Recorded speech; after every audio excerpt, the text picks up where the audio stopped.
Hello everyone, I'm your host Chloe and welcome to the Secret Life of the Middle East, where we explore the lives of all the people who shaped the Middle East into what it is today. Today we're talking about a very controversial figure from this century, Ayatollah Khomeini, the leader of the Iranian Revolution and the founder of the Islamic Republic. Let's dive into his story. First, we're going to be talking about his early life and his beliefs. He was born in 1902 in a small town in Iran called Khomein, which is actually where he got his name, Khomeini. He grew up in a very religious family and became a very well-known Islamic scholar. He studied philosophy, Islamic law, and poetry. As he got older, he started to speak about politics. He believed that the ruler of Iran, the Shah, was becoming too close to Western countries, especially the United States, and that the Shah's policies were hurting Islamic values. In the 60s, he began to openly criticize the way the Shah was running the government and his policies and his beliefs. He said that the country was losing its religion and independence.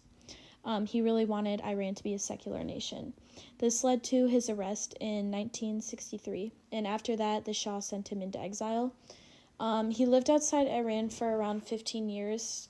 He first lived out in Iraq, and then he moved to France. But he didn't stop spreading his ideas, and he sent messages and speeches into Iran. These were often recorded on cassette tapes, which people secretly passed around. People did this because, obviously, the Shah sent him into exile, so he wasn't really allowed to be spreading his influence in Iran. And now I'm going to be talking about some of the beliefs that the Shah did not agree with. He believed that Islam should guide the government. He thought that the rules of a country should follow Islamic teachings and not just like the modern or Western ideas that the United States was putting onto a lot of Iran. He also believed that the Shah was doing harm. Another main thing that he believed in was that Western influence was dangerous. He believed that countries like the US and Britain were controlling Iran too much, especially through oil and politics. He felt that this was making Iran weaker and less independent.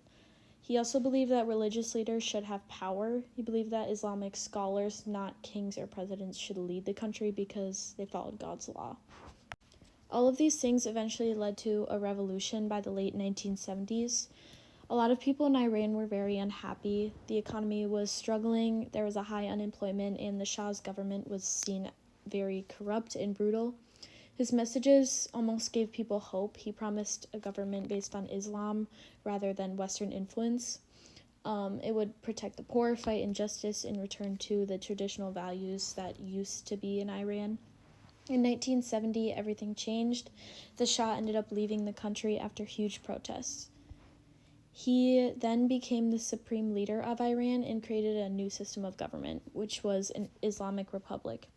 This meant that the country would be run by both elected officials and religious leaders, but in reality, he had the final say on all of the major decisions.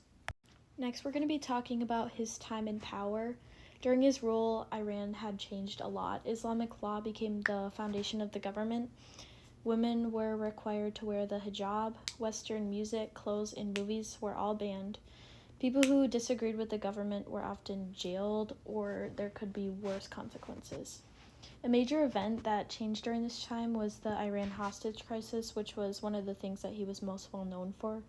In November of 1979, a group of Iranian students took over the U.S. Embassy, and they held 52 Americans hostage for 444 days.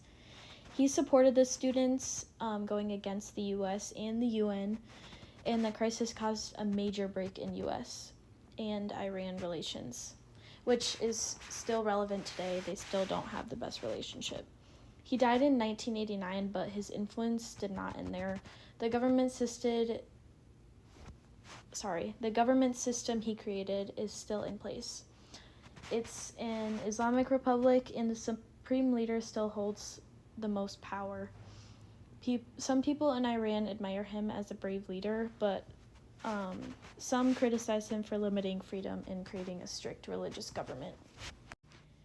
Now, on to the conclusion. Some main things that we can take away from his leadership is that when people are unhappy with their government system, they almost look for a savior. Even when this person might not have the best ideas, they believe the promise that they will fix everything. Thank you for listening to The Secret Life of the Middle East. Catch you on the next episode.